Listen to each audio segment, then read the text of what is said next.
Welcome to Beauty and the Gi, the podcast about jiu-jitsu and life on and off the mat. I'm Jen Eads, a white belt full of curiosity and lots of questions now as we prepare to get back to the mat. And I'm AJ Klingerman, a Brazilian Jiu-Jitsu purple belt, still completely obsessed with Jiu-Jitsu and working on all of the guidelines for how we open our schools back up. Let's just jump right into this. What does it look like for you at this point? So we are recording this episode on May 6th. It's going to come out next Wednesday. As things stand right now, what's the plan? So in Indiana, we're currently in what they're calling phase 2, or stage 2, because we are not going by the phases apparently. So we have our own stages. We cannot be open during stage 1 or 2, but we'll be allowed to open as a gym. No gyms are open right now. But as a gym, we're allowed to open. I think May 25th is the first actual date that we can be in the gym. That still comes with a lot of guidelines. You know, we're still supposed to be practicing social distancing during that time.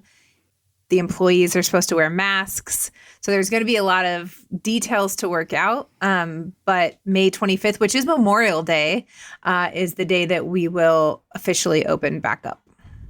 That's exciting. I feel better just at least having a date. Me too.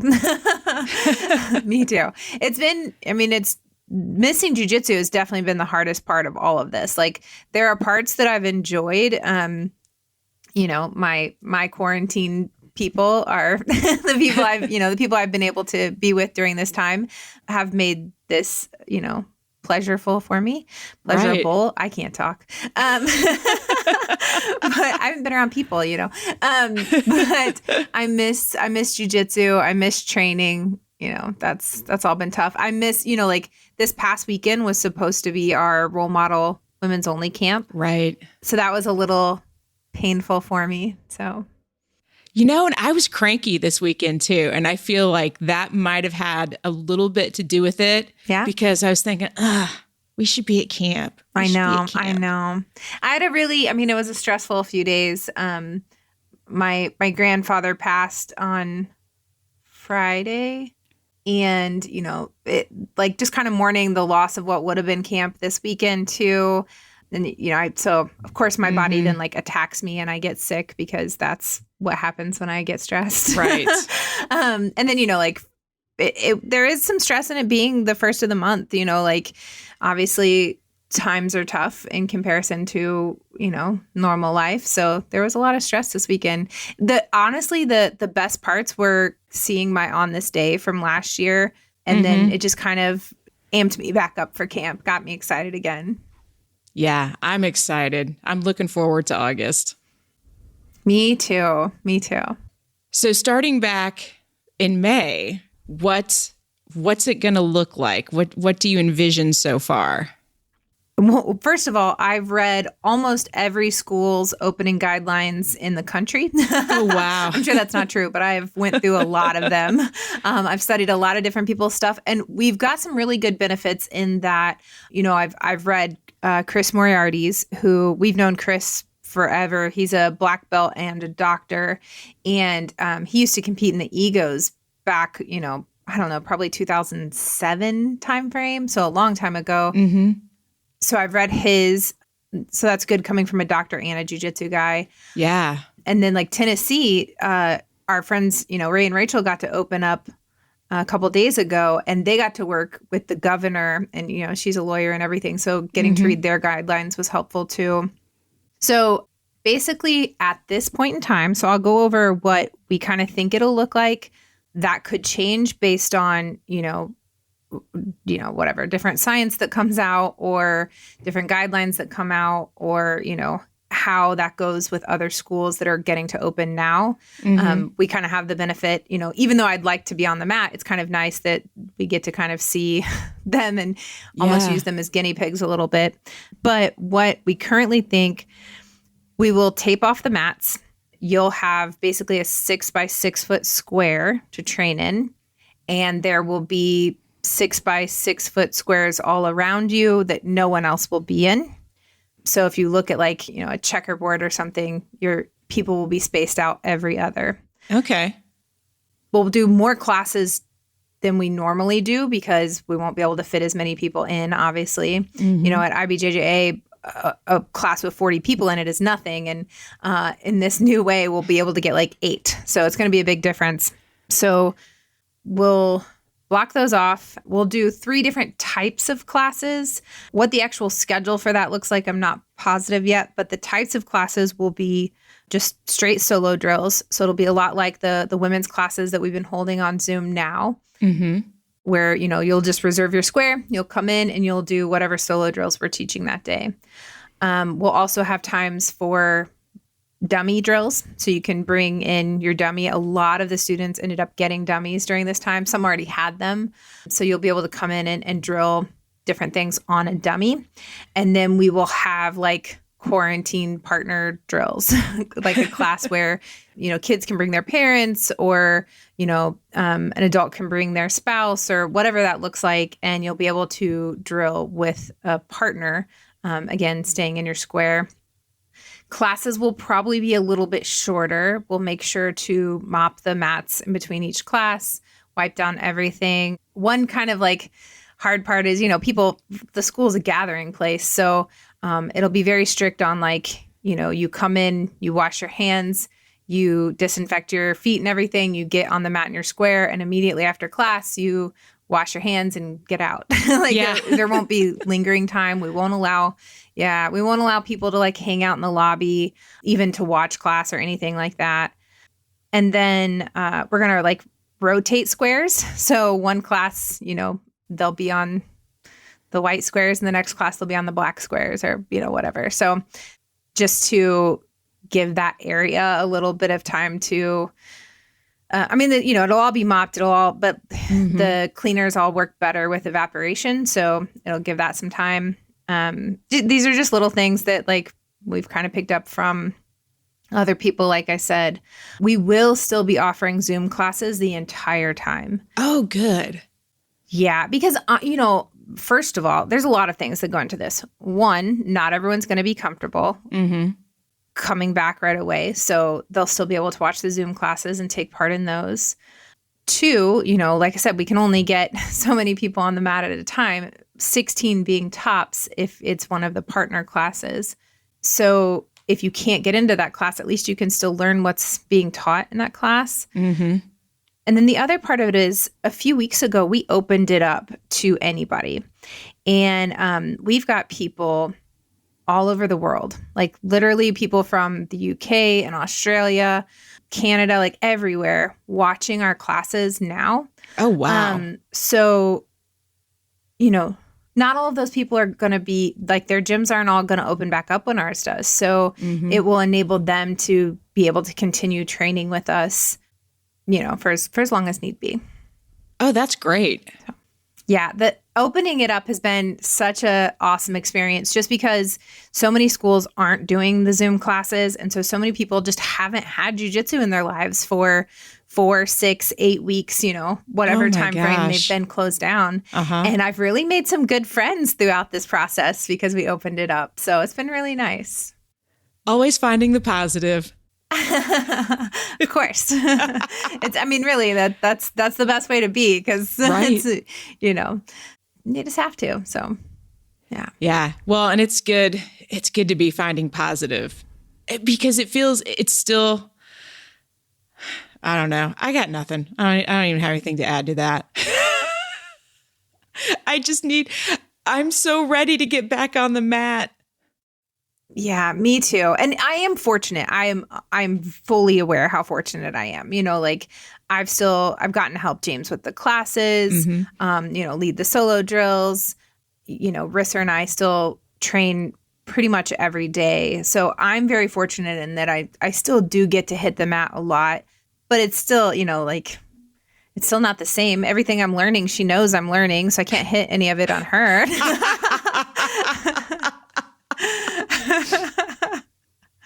So we literally rolled 12 rounds the other day. And the 2 main things we've been working on is 50-50 and deep half. And neither one of us got into those positions the entire 12 rounds. Are you kidding? So No, it's just, we're both just so, like we're just defending it, and it's just funny. Oh, yeah. What kind of questions have you been getting from students? I mean, the biggest one is just keeps, like, when are we opening? When are we opening? When are we opening? I think that's the biggest one I've gotten. But we didn't know until they told us, Right. like we were hoping we'd get to open, this past Monday, but we're just glad to have a date. That way we can have an official plan. Yes. But that's really the main thing. Like, honestly, everyone I've talked to kind of just doesn't care. You know what I mean? Like, yeah. Nobody has been like, okay, what are your new sanitation processes? Like nobody has been like that. They've asked like what they can do to help. Mm-hmm. Andrea, for example, was like, can I come help clean the school before we start back up? Like, are there any special soaps I can bring? Can I bring wipes? Anything like that? We actually bought giant tubs of defense wipes. So we'll have those that everybody can wipe down, before or after class. Oh, great. We bought the defense soap feet cleaning stations. So, we were definitely doing some extra things, but like no one's asked about it. Like everyone's just like, when can we just get back to training? Well, and I feel like too at the school, it's always just been very clean. So I feel like this is, like it's not going to be a big change. Yeah, we definitely, like we've always been very obsessed with cleanliness at the school, Mm-hmm. and that's when new people come in, like that's part of what I tell them, we mop the mats once or twice a day now, depending on class load. Like if there's morning and night classes, they get mopped twice. Yeah. Now they'll be mopped, after every single class, but like there's going to be breaks in between classes for mopping. But, other than that, like we always stay super clean. Yeah. That's why in 20 years of business, we've never had an outbreak of staff. Mm-hmm. We don't have people might get ringworm or something from like a tournament or cross training or something like that. But we have never had an outbreak of staff because everyone, like I keep my gym very clean, and I expect my students to all stay clean as well. Oh, yeah. Are we going to need to like take our temperatures before we go to class? Anything like that? I'm not sure yet. And then should we wear masks? So, I mean, that's kind of up to you. It's not required as far as what the state's saying. The state is only saying that employees have to wear masks, but that the gym members do not. So I think that's your personal call. Mm-hmm. Obviously, we'll have hand sanitizer and that kind of stuff. What was the question before the masks? Oh, temperature. Should we take our temperature before we come to class? Probably, realistically. So we're looking at getting like one of the laser thermometers so that we can take it. And then there will be just little stuff like if you have a cough, even if it's allergies, you can't come train. Like there's no way of knowing for sure that it's allergies. People very close to me, I won't, say who just in case, it's their own personal battle, but they really just thought they were struggling with allergies for a few weeks now, and on Saturday tested positive for COVID. So, oh gosh, I say close, but not like people I'm seeing, but close family members. So, it's just hard to know, and they still feel pretty good, but they still are positive. They knew they'd been exposed, right. So they got tested, and so we're just going to have to be real cautious. So if you have a cough, you can't train. So just little stuff like that. Mm-hmm. Another thing will just be, like we talked about it a little bit about, not coming or not sticking around after class. I mean, I guess if you want to hang out in the parking lot, that's your call, but like actually inside, like there won't be any like access to the gym on, non-business hours or anything like that. Okay, so here's one that's kind of controversial. Okay. And some of it depends on what the state guidelines are. All right. So some state guidelines are saying that people have to close down their locker rooms. Therefore, those gyms are requiring that people are already wearing their training gear when they come in. So unless the state says we have to close our locker rooms. My personal opinion is the opposite. I think that you cannot wear any training gear into the academy. I think you can use the locker room one at a time, but that you need to fully change your clothes. And that way we don't have outside clothes or clothes that have been worn outside. Yeah.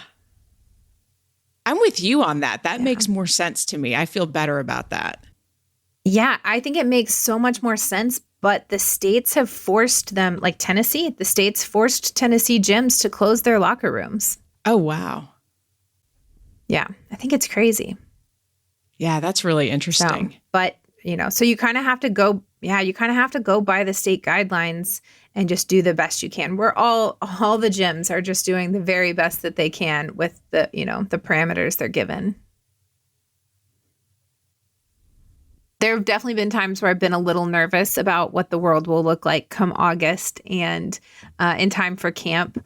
But there are a lot of really hopeful things that, just things like amusement parks opening up or something like that, like just make me feel like maybe we're headed in the right direction and that I don't need to be worried about camp. And I know some people are still kind of waiting to register until they see, just what the world's like. But sure. I feel really good and hopeful that by August, we're going to be ready to bring everybody together and have a great time.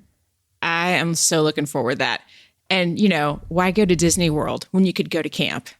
Right? I'm in agreement with that for sure. All right.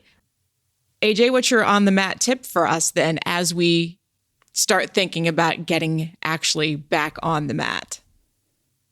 Yeah. I mean, I think my biggest on the mat tip is just being thankful for any amount of on the mat that we get. I think there were probably a lot of us in, February or something that were maybe burnt out or just were taking it for granted, like this is just, part of my life. It's not as special as it used to be or something like that.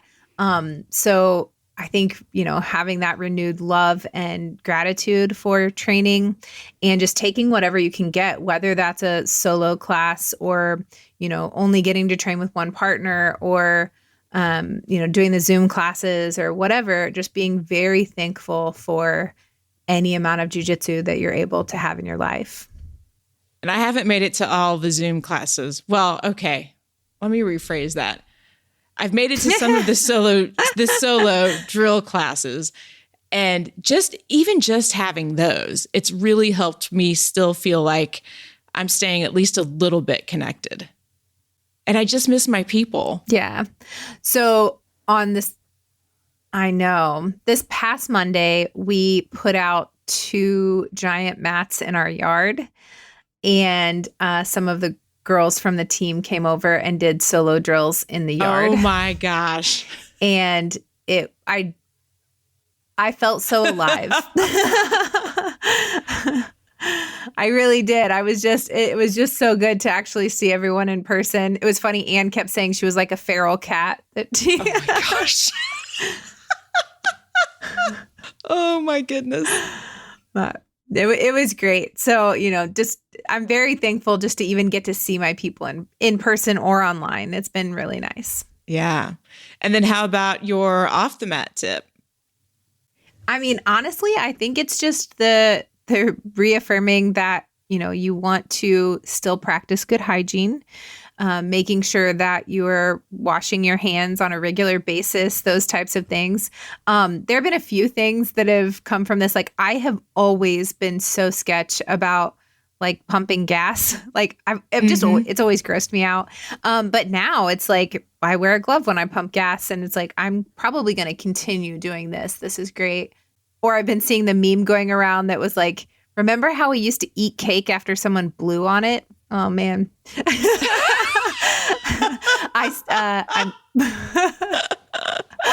I at kids' birthday parties especially, I'm like, no, thank you. Oh yeah. Yeah, just remembering, like, let's carry over some of this good hygiene and good practices. Yeah, I'm all for that. Thanks for listening to this episode. We are looking so forward to seeing everybody back on the mat, practicing good hygiene. And until we can actually see you, connect with us on Instagram. You can follow us at Beauty and the Gi Podcast. We have a YouTube channel, Beauty and the Gi on YouTube. We also have a Facebook group, Beauty and the Gi Gang, and you can also like the Beauty and the Gi Facebook page. You can follow me on Instagram at BrassyBroadJen. And I'm AJ Klingerman. And we will see you on the mats.